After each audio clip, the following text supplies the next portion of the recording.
Mas vamos falar sobre mestras do bem. Amém? Mestras do bem. Primeiro eu quero dizer para as mulheres que vocês são uma grande bênção de Deus. Por isso Deus coloca as mulheres na igreja.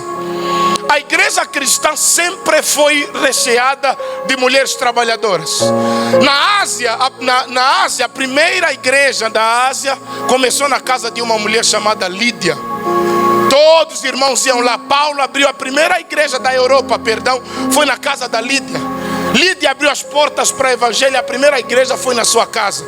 E Paulo fala de um monte de mulheres que ele chama de cooperadoras do evangelho. Mulheres que trabalharam com Paulo, facilitaram a missão de Paulo, abriram as suas casas, foram para o campo de evangelização com Paulo. E Paulo termina as suas cartas expressando gratidão a essas mulheres. No ministério de Jesus havia até a mulher de Cusá, um procurador de Herodes. Era mantenedora, ela sustentava o ministério de Jesus. Ela tinha poder financeiro, com muitas outras mulheres, de todas as necessidades físicas do ministério de Jesus. Essas mulheres estavam lá para suprir.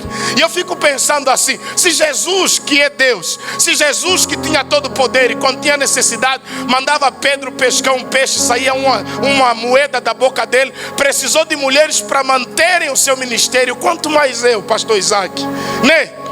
E é interessante que eram mulheres que estavam suprindo as necessidades do ministério de Jesus. A Bíblia diz que elas iam de cidade em cidade, cuidando, suprindo cada necessidade do ministério, porque elas eram verdadeiras mestras do bem. Agora Paulo, quando vai escrever para Tito, ele vai começar a falar primeiro com Tito. Volta no versículo 1. No verso 1, Paulo vai dizer: tu, porém, fala o que convém à sã doutrina. Havia muitos falsos profetas na igreja, havia muitas heresias que estavam a tirar a atenção de Timóteo. Agora Paulo escreve para Tito e diz assim: Tito, não perde tempo em responder os hereges. Você ensina só o que é o quê? A verdade. Porque às vezes perdemos tanto tempo em falar do falso e acabamos não mostrando o que é verdadeiro. Então Paulo diz: olha, gasta tempo em falar do verdadeiro.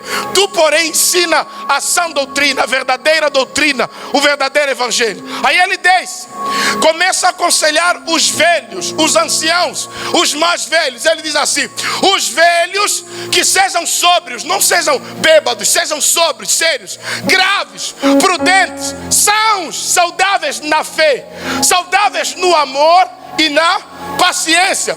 Isso é responsabilidade dos homens mais velhos da igreja.